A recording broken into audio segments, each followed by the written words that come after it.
The old man said to have been born imperfect is a sign of specialness.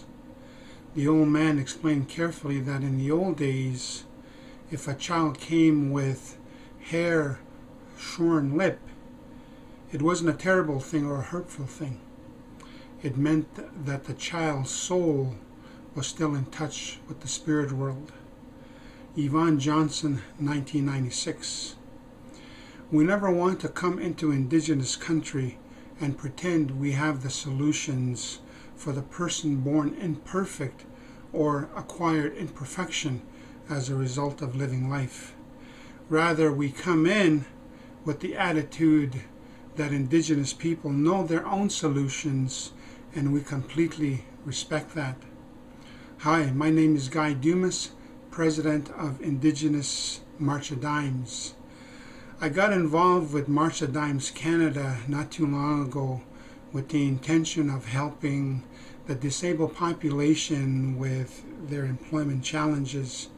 I've been in the economic development industry for many years, and I have decided to lend my skills to this industry, hence the reason why I'm involved with March of Dimes Canada. Let me share some numbers with you.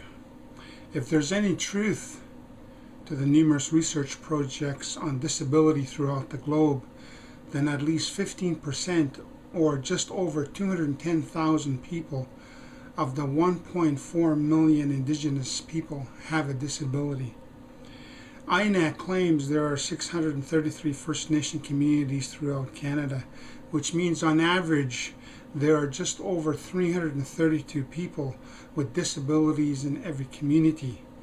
In 2011, the largest Indigenous population is in Ontario, where 23.6 or 100 Indigenous people in Canada lived.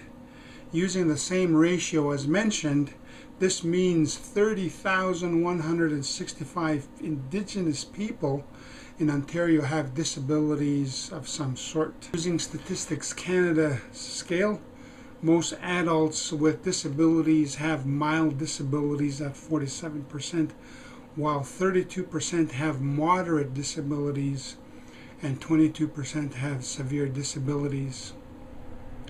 We are aware that existing programs and services for Indigenous peoples with disabilities are confusing and complex, and many individuals simply fail to receive the entitled services and programs. March of Dimes Canada has gained a lot of wisdom since being established in 1949 and more formally as a nonprofit organization in 1951. At the same time, we also understand INAC, or Indigenous and Northern Affairs Canada, split the Economic Assistance Department into an Economic Development Department as well. Their intention was most likely self-preservation, because after 64 plus years, there's still no economy whatsoever in Indigenous country. Nevertheless, March of Dimes Canada would like to establish a working relationship with Indigenous people to address the employment challenges faced by the disabled population. We understand that there's a host of community organizations like the Local Income and/or Employment Assistance Office, Economic Development, Education, Housing, and others currently addressing the issue of employment. We have read that it has been very challenging and continues to be a challenge for a variety of reasons.